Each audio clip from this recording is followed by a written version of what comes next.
नमस्कार, आप देख रहे हैं 4 PM बिहार और मैं हूं अभिषेक मिश्रा। 2024 के लोकसभा चुनाव को लेकर बात करेंगे और इंडिया गठबंधन में सीट बंटवारे को लेकर बात करेंगे। बिहार के मुख्यमंत्री नीतीश कुमार ने कल अपनी पार्टी के सांसदों के साथ मुलाकात की है या बैठक की है, आप इसको जो भी समझ ले। दिल्ली में कामराज लेन में उनका जो सरकारी आवास है उसमें पार्टी के सभी सांसद नीतीश कुमार से मिलने पहुंचे थे, एक सांसद को छोड़कर। सुनील कुमार पिंटू, जिनके बारे में आप भी जानते हैं, उनका बीजेपी के साथ जाना तय है।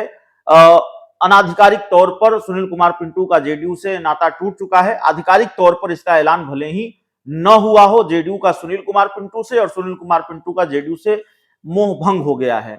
तो नीतीश कुमार जब अपने सांसदों से मिले हैं तो सभी सांसदों को उन्होंने ये कहा है, उस मीटिंग से निकलकर जो बात सामने आ रही है कि उन्होंने अपनी पार्टी के सभी सांसदों को कहा है कि चुनाव तय समय से पहले हो सकते हैं, आम चुनाव पहले हो सकते हैं, इसीलिए आप चुनाव की तैयारी में जुट जाइए, आप चुनाव के लिए तैयार रहिए। तो नीतीश कुमार ने इंडिया गठबंधन की मीटिंग में भी ये बात कही है कि भाई सीट शेयरिंग, जितनी जल्दी सीट शेयरिंग का मामला हो उसको सुलझा लिया जाना चाहिए, चुनाव की तैयारी में लगना चाहिए। तो सीट शेयरिंग का मामला जल्दी सुलझ सकता है, ये बात सामने आ रही है। और ललन सिंह ने वो टाइम फ्रेम भी बता दिया है, जेडीयू के जो राष्ट्रीय अध्यक्ष ललन सिंह, उन्होंने एक टाइम फ्रेम भी बता दिया है कि कब तक सीट बंटवारा इंडिया गठबंधन में हो जाएगा। तो ललन सिंह ने जो कहा है उसके मुताबिक तो जनवरी के शुरुआती सप्ताह में, जनवरी के पहले सप्ताह में सीटों का बंटवारा हो जाएगा। लेकिन दिक्कत यहां खरमास की है।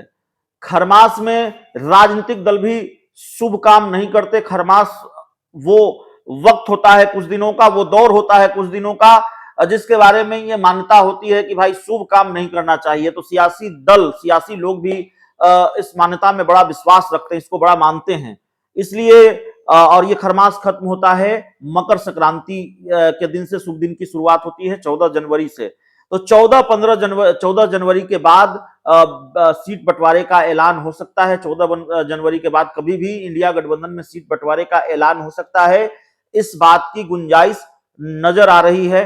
अब देश स्तर पर, राष्ट्रीय स्तर पर सीट बंटवारे का ऐलान होगा या बिहार में कौन सा दल कितनी सीटें लड़ेगा, कौन कौन सी सीट लड़ेगा, इसका ऐलान होगा, यह भी देखना होगा। क्योंकि सीट बंटवारे जैसी पेचीदगी को सुलझाना बहुत आसान नहीं होता है, तो थोड़ा मुश्किल मामला है सीट बंटवारे को सुलझाना। लेकिन ललन सिंह ने जो कहा है कि 10 से 15 दिनों में सीट बंटवारे पर फैसला हो जाएगा, 10 से 15 दिनों में सीटों का बंटवारा हो जाएगा। तो उस हिसाब से तो आज 21 दिसंबर है, जनवरी के पहले सप्ताह तक सीटों का बंटवारा हो जाना चाहिए। लेकिन सीट बंटवारे का ऐलान खरमास में होगा या खरमास बाद होगा, यह भी देखना पड़ेगा।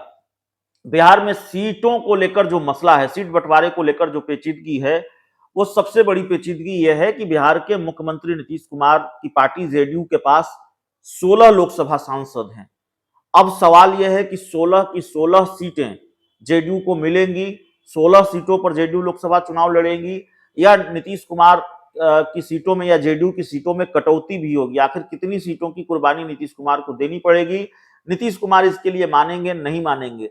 सिटिंग सीटों का भी मामला है कि सिटिंग सीटें भी अपने सहयोगी दलों के लिए छोड़नी पड़ सकती है। जैसे मधेपुरा के बारे में खबर आई कि आरजेडी मधेपुरा चुनाव लड़ेगी, तो मधेपुरा के लिए जेडीयू को अपनी सिटिंग सीट छोड़नी पड़ेगी। अभी जेडीयू के दिनेश चंद्र यादव सांसद हैं वहां से, मधेपुरा से। फिर सिवान की सीट पर सीपीआई-एमएल का दावा है, और सीपीआई-एमएल को लेकर ये जानकारी भी है कि जेडीयू ने वो सीट छोड़ने का मन बना लिया है, सीपीआई-एमएल की बात मान ली है, सिवान सीट सीपीआई-एमएल के खाते में जा रही है। तो सवाल यह है कि मामला सिर्फ सिवान का है, मधेपुरा का है, या जेडीयू को और भी अपनी कुछ सिटिंग सीटों की कुर्बानी देनी होगी।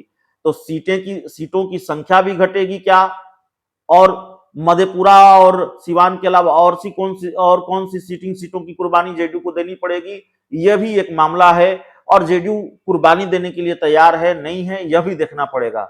दूसरी तरफ सीट बंटवारे में पेचीदगी यह है, कांग्रेस को 9-10 सीटें चाहिए। कांग्रेस ने कहा है पिछली बार हम जितनी सीटों पर लड़े थे उससे ज्यादा सीटें चाहिए, तो उसके हिसाब से तो 9-10 सीटें कांग्रेस को चाहिए, 10 सीट कांग्रेस को चाहिए। अब इतनी बड़ी संख्या में सीटें कांग्रेस को मिलेगी नहीं मिलेगी, और कांग्रेस फिर 10 से कितने कम पर आकर मानेगी, यह भी देखना पड़ेगा। सीपीआईएमएल 5 सीटों की मांग कर रही है, और सिर्फ संख्या की बात नहीं है। सीपीआईएमएल कह रही है हमें सिवान भी चाहिए, आरा भी चाहिए, पाटलिपुत्रा भी चाहिए, जहानाबाद और काराकाट भी चाहिए। तो जहानाबाद भी सिटिंग सीट है जेडीयू की, काराकाट भी सिटिंग सीट है जेडीयू की। तो पेचीदगियां हैं, ऐसा नहीं है कि पेचीदगियां नहीं हैं सीट बंटवारे को लेकर। और एक मसला यह भी है कि कल जेडीयू के सभी सांसद, सुनील कुमार पिंटू की बात छोड़ दे तो सभी सांसद नीतीश कुमार से मिले हैं। सिवान की कविता सिंह भी मिली हैं, जिनके बारे में यह चर्चा है कि बीजेपी के साथ जा सकती हैं, उनका टिकट कट सकता है, इसलिए कि सिवान सीट सीपीआईएमएल के खाते में जा रही है, तकरीबन यह तय हो चला है। और दिनेश चंद्र यादव भी मिले हैं, मधेपुरा से सांसद हैं, जिनके बारे में यह चर्चा है कि उनकी मधेपुरा सीट तो आरजेडी के खाते में चली जाएगी। तो क्या यह माना जाए कि नीतीश कुमार अपने सुनील कुमार पिंटू के अलावा अपने किसी सांसद का टिकट नहीं काटने जा रहे हैं, क्योंकि सभी सांसदों से उन्होंने मुलाकात की है और सभी सांसदों को चुनाव की तैयारी में जुट जाने को कहा है। तो फिर खेल किस तरह का है?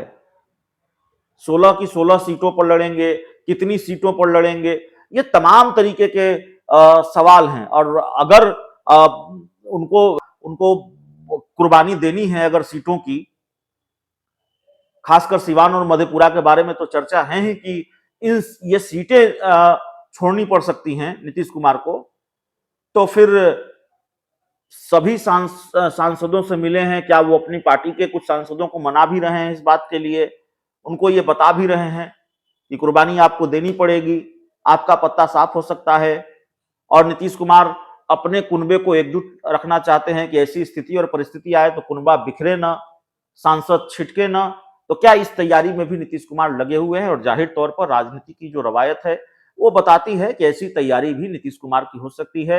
अपने कुनबे को एकजुट रखना चाहते हैं। नीतीश कुमार हाल के दिनों में पार्टी के सभी सांसदों से पहले भी मिले हैं, पूर्व सांसदों से मिले हैं, पार्टी के विधायकों से मिले हैं, पूर्व विधायकों से मिले हैं, यहां तक कि पार्टी के प्रखंड अध्यक्षों तक से उन्होंने एक एक कर बात की है। तो नीतीश कुमार की प्राथमिकता अब यही नजर आती है कि कुनबे को एक रखा जा सके, कुनबे को बिखरने से रोका जा सके। अब थोड़ी संशय की स्थिति हो गई है, थोड़ा कंफ्यूजन हो गया है कि सभी सांसदों से अगर मिले हैं सुनील कुमार पिंटू को छोड़कर, तो क्या नीतीश कुमार उन सभी सीटों पर चुनाव लड़ने का मन बना रहे हैं जिन सीटों पर पहले वो चुनाव लड़े हैं, या कुर्बानी वो देंगे? कम से कम मधेपुरा और सिवान की कुर्बानी तो उन्हें देनी पड़ेगी ऐसा लगता है। और दूसरी बात यह है कि क्या ये मानकर चला जाए जो ललन सिंह ने कहा है कि सीट बंटवारे का ऐलान कभी भी हो सकता है, 10-15 दिनों में सीट बंटवारे का ऐलान हो जाएगा। बहुत बहुत धन्यवाद।